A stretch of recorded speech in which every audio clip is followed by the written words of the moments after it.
la chance et la malchance d'habiter à quelques mètres de Notre-Dame. Je suis arrivé presque tout de suite dès le début de l'incendie.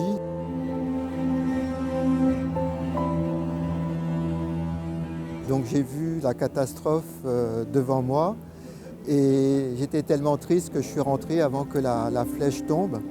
Et je ne pouvais pas me douter qu'un mois plus tard, j'allais me retrouver dans Notre-Dame à travailler pour sauver ce qui pouvait l'être de ce qui était tombé dans Notre-Dame.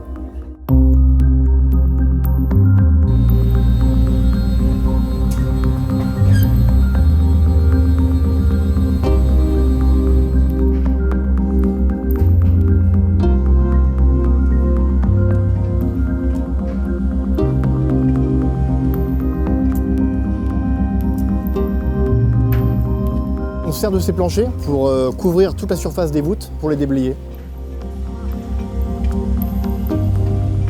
Donc les déblayer, tout ce qui est tombé dû à l'incendie, tout ce qui a brûlé. On l'évacue pièce par pièce, mètre carré par mètre carré.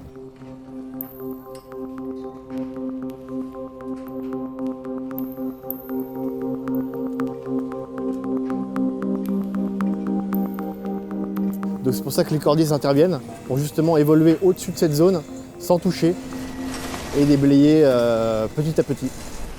Ils ne sont pas sur leurs jambes, donc en fait ils ont pas la force de leurs jambes, donc ils sont tout le temps en équilibre. Utiliser une pelle en suspension sans poser les pieds, c'est vraiment plus compliqué.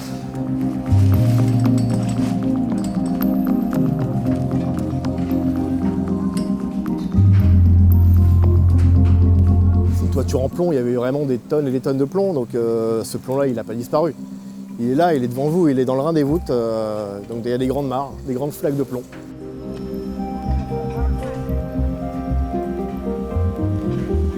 À chaque fois que je montais, j'étais pas bien. Tout autour de nous était noir, tordu. Pour moi, c'était un peu traumatisant.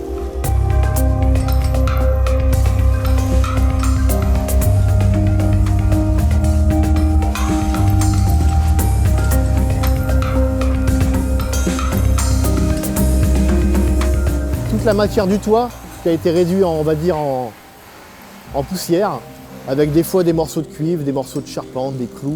Tous ces éléments-là ont une histoire. C'est des morceaux de Notre-Dame qui sont certes brûlés ou dégradés, mais ils sont quand même considérés comme des vestiges. C'est un chantier exceptionnel pour tout le monde.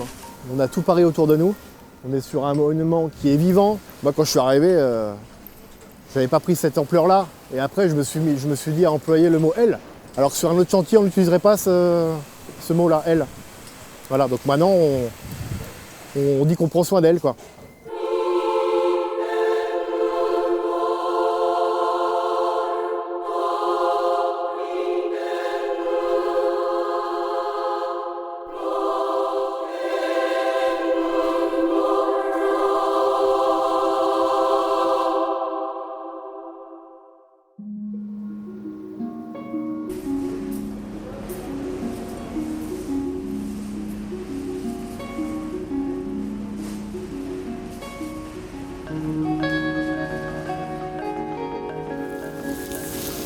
Voilà, par exemple un clou comme ça, clou forgé encore, on va le conserver, on va le mettre de côté.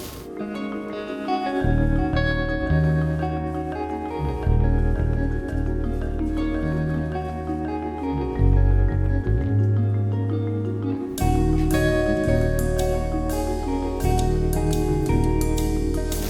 a plein de petits fragments de bois qui pourront être analysés, qui permettront d'avoir des informations sur l'essence de l'arbre qui a été utilisé, sa datation, qui permettront de restituer des informations sur le climat à l'époque de construction.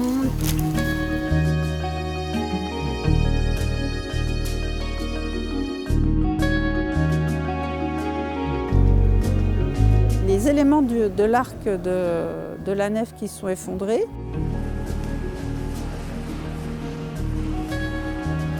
ils vont servir d'une part à donner des indications aux architectes sur la forme de l'arc tel qu'il doit être restauré, reconstitué. Et puis pour certains de ces éléments qui sont encore en bon état, qui n'ont pas trop souffert de l'incendie, on va pouvoir probablement les réutiliser de façon matérielle, les remettre en œuvre dans la cathédrale.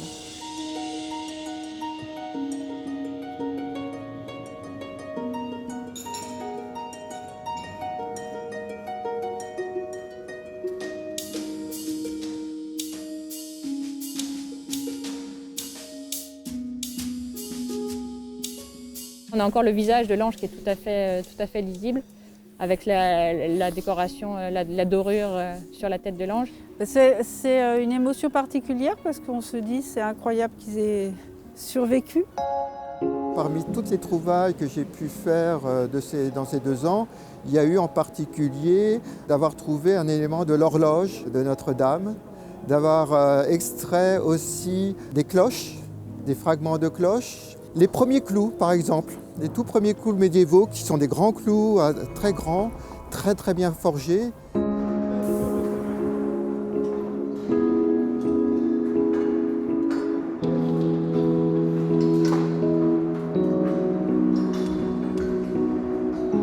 Moi, ce que je retiens du chantier aujourd'hui, 2 ans après, c'est vraiment cette aventure humaine exceptionnelle que j'ai rencontrée nulle part ailleurs.